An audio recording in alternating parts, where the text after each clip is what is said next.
유대인의 그 남자아이가 태어나면 난지 8일 만에 몸에 할례를 행하고 양피를 비죠. 양피를 비고 그 다음에 이름을 붙여줍니다. 근데 지금 우리 예수님도 8일째 되던 날 하나님의 명령대로 할례를 받고 그 다음에 이름을 이제 아버지로부터 부여받았는데, 아버지가 생각해내서 지은 이름이 아니라 하나님께서 천사를 통해서 아이가 태어나면 이 메시아의 이름을 예수라고 하라고 잉태하기 전에 천사가 그 부모에게 그 알려준 이름입니다. 그러니까 예수님은 이름도 부모가 지은 것이 아니라 하나님이 지어주셨다는 거죠. 그러니까 예수님의 이름은 예수님이 이 땅에서 무슨 일을 할 것인지를 하나님께서 이름을 통해서 보여줬는데, 이 예수라는 이름이 구원이라는 이름이에요. 그러니까 하나님께서 온 인류를 죄에서 구원하라고 바로 예수님께 이름을 붙여준 거예요. 그러니까 예수님은 이제 하나님이 주신 이름대로 살아야만 되는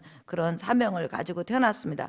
그뿐만 아니라 유대인의 남자로 태어나면, 이스라엘 남자로 태어나면 무조건 난지 8일 만에 할례를 받아야 돼요. 근데 이 할례 제도는 여러분이 잘 알다시피 예수님 당시로 올라간다면 한 2000년 전에 아브라함에게 하나님께서 주신 그런 제도예요. 그런데 그것이 나중에 율법화 돼갖고 율법에도 수없이 남자는 태어나면 8일 만에 할례를 받아라 이렇게 명령을 하셨어요. 그러니까 할례를 반드시 받아야만 하나님의 백성으로서 이제 표시를 가지는 거죠. 그러니까 할례라는 것은 뭐냐면 몸에 표시를 두는 거예요. 너는 여호와 하나님의 백성이고, 그다음에 여호와 하나님은 너의 하나님이다. 너는 그러니까 여호와 하나님을 섬기는 백성이다. 이게 이제 할례라는 표시가 갖는 의미예요. 그런데 2000년 동안 몸에 이스라엘 백성들은 할례를 전부 다 받았지만 2000년 동안 이스라엘 백성의 남자로 태어나면 누구든지 할례를 받아야 되잖아요. 그러면 할례를 받은 사람은 술을 헤아릴 수 없이 많은데, 문제는 뭐냐면 할례를 받는다는 의미는 내가 여호와 하나님의 백성이니까 그 여호와 하나님이 주신 그 법대로 내가 살아낸다는 그 의미거든요. 그리고 그 다음에 그 법대로 살아냈을 뿐만 아니라 순간순간 하나님께서 그 백성에게 어떤 음성을 들려줬을 때 그 음성을 지킨다는 의미거든요. 그런데 한 사람도, 예수님 당시까지 그 할례 제도가 세워진 다음에 2000년 동안 단 한 사람도 여호와 하나님의 백성으로서 백성답게 하나님이 만족할 만한 그런 하나님의 법을 지키는 거죠. 하나님의 법을 지키는 자가 한 사람도 없었다는 거예요. 법을 지키긴 지켰는데 완전하게 지킨 자가 하나도 없었다는 거예요. 그게 할례의 의미는 뭐냐면 내가 하나님의 백성대로 하나님의 법대로 살아간다는 의미가 바로 할례인데, 그렇게 온전하게 하나님의 법을 지킨 사람은 이 세상에 그 2000년 동안 그 할례의 법이 세워진 지 없었다는 거죠. 그래서 로마서에서도 그 사도 바울은 이렇게 말을 하고 있죠. 여러분 볼까요? 로마서 2장 25절부터 내가 율법을 행하면, 보세요, 내가 율법을 행하면 할례가 유익하나 만일 율법을 범하면 내 할례는 무할례가 되느니라. 네가 몸에 할례를 받아놓고 나 하나님의 백성의 표시를 가지고 있으면서도 하나님이 주신 법을 지키지 않는다면 그 할례는 안 받은 거고 똑같다는 거죠. 그런데 고넬료처럼 할례는 없지만 그 말이에요. 또 무할례와 같으니라. 그런즉 무할례자가 율법의 규례를 지키면, 다시 말하면 고넬료처럼 할례 그 표시가 몸에는 없어요. 하지만은 어느 날 하나님 앞에 돌아왔어요. 그리고 나서 할례는 받지는 않았지만 율법을 다 지켜간다 말이죠. 그러면 그런즉 무할례자가 율법의 규례를 지키면 그 무할례를 할례와 같이 여길 것이 아니냐. 그러니까 여러분, 몸에 할례를 받았지만 하나님의 율법을 지키지 않으면 그건 아무것도 아니라는 거예요, 무할례는. 그런데 할례를 받지 않았음에도 불구하고 율법을 지킨다면 어떻게 될까요, 여러분?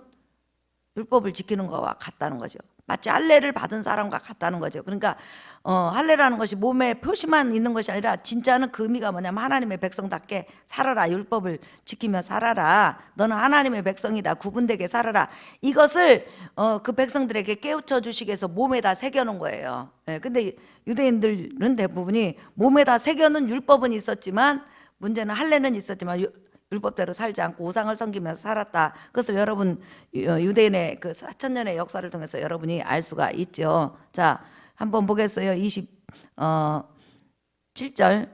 또한 본래 무할례자가 율법을 온전히 지키면 율법 조문과 할례를 가지고 율법을 범하는 너를 정죄하지 아니하겠느냐. 무릇 표면적 유대인이 아니요 표면적 육신의 할례가 아니니라. 오직 이면적 유대인이며 할례는 마음에 알지니 영에 있고 조문에 있지 아니한 것이라. 그 칭찬이 사람에게서가 아니요 다만 하나님에게서니라 그랬어요. 이게 이제 무슨 말이냐면 표면적으로 아무리 할례를 가지고 있다 할지라도 하나님의 법을 지키지 않으면 하나님 기뻐하지 않으니까 하나님의 백성이라고 할 수 없고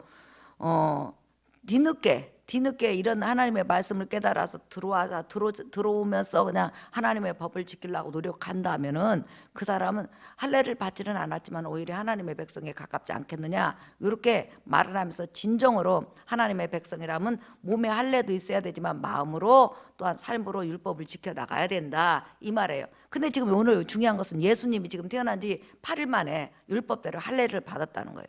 그러면 할례를 받았다는 것은 예수님이 받은 할례는 자기 자신뿐만 아니라 이스라엘 온 백성을 위해서 또한 이 세상의 모든 사람을 위해서 하나님의 법을 온전히 지켜내겠다는, 하나님 백성을 대표해서 지켜내겠다는 표시라는 거예요. 그러니까 지금까지 아브라함부터 시작 할례를 다 받았지만 하나님 법을 다 완전히 지켜낸 자는 하나도 없어요. 몸에 그 율법을 다 지키겠습니다, 내가 하나님의 백성으로서 다 하나님의 법을 지키겠습니다, 이렇게 하나님 백성으로 살겠습니다 표시는 있었는데 그 백성답게 하나님의 법을 지켜낸 자는 하나도 없었다는 거예요. 근데 지금 예수님께서 할례를 받았다면 예수님에게서 우리는 온전히 정말 할례를 받았으니까 하나님의 백성으로서 율법을 다 지켜냈느냐, 그걸 볼 때 예수님을 의인이라고 할 수 있고 우리의 구세주라고 할 수 있다는 거죠.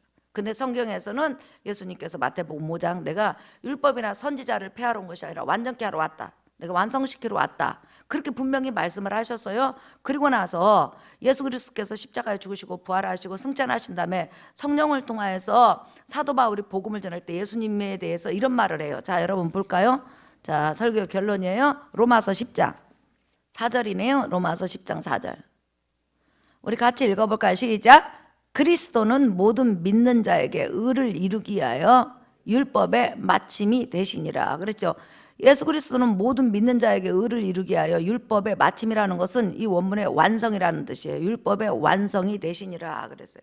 이게 태어나자마자 8일 만에 할례를 받았는데 내가 하나님 백성을 대신해서 이 모든 율법을 다 지키겠습니다. 그리고 살아가는 동안에 하나님께서 내게 어떤 명령을 주시든지 그 명령을 수행하겠습니다. 그러면 예수님은 태어나면서도 하나님 백성의 표를 가지고 있으면서 진짜 하나님 백성답게 율법을 다 지켜가며 살고, 그 다음에 율법을 지켜가면서 사는 동안에 예수님께 하나님이 주신 명령이 있죠. 너는 인류를 죄에서 구원하라, 죄 문제를 없이 하라. 그런데 그것을 정확히 하나님의 명령을 다 순종해갖고 율법을 완전히 이루어서 진짜 할례를 가진 사람으로서 그 할례값을 해줬다는 거죠. 그런데 그 모든 의를 예수님이 그렇게 다 율법의 의를 다 지키는 거, 율법의 의를 만들어내는 거, 할례를 받았던 그 모든 것에 의해서 하나님 법을 다 지켰던 이것을 예수님 자신을 위해서가 아니라 바로 이제 우리를 주기 위해서 오셨다는 거죠. 그래서 믿는 자의 의를 주시기 위해서, 의를 이루기 위해서 율법의 마침이 되시니라, 이렇게 말을 했어요. 그러니까 예수님의 할례는 곧 나와 여러분의 영적인 할례라는 거예요. 다시 말하면 나와 여러분은 지금 몸에 할례를 가지고 있지 않지만은 예수 그리스도 믿는 그 의를 바탕으로 지금 신앙생활을 하고 있어요. 그것을 가슴에 새기고 있고, 그 다음에 그 새기고 있는 그 믿음 위에 이제는 우리가 마음을 열어서 마음으로 하나님을 섬기고 마음으로 지금 하나님의 뜻대로 살라고 몸부림치는 것이죠. 그래서 예수 그리스도 의에 바로 나와 여러분은 지금 믿음의 바로 재물들을 하나님 앞에, 믿음의 봉사들을 지금 또한 믿음의 섬김을 하나님 앞에 살아가고 있다는 거죠. 그러니까 이게 얼마나 여러분 감사하다는 거예요. 누가 우리에게 하나님을 이렇게 새벽에 나와서 섬기라고 강요하는 사람은 없어요. 그러나 우리가 환경만 되면, 몸만 따라주면 어떻게 해서든지 새벽 예배라도 하나님 앞에 드리면서 그것에 은혜 받고 그것에서 하루의 소망을 찾는 그런, 이렇게 자원하는 이런 아름다운 마음, 이런 신앙은 이게 누가 준 것도 아니에요.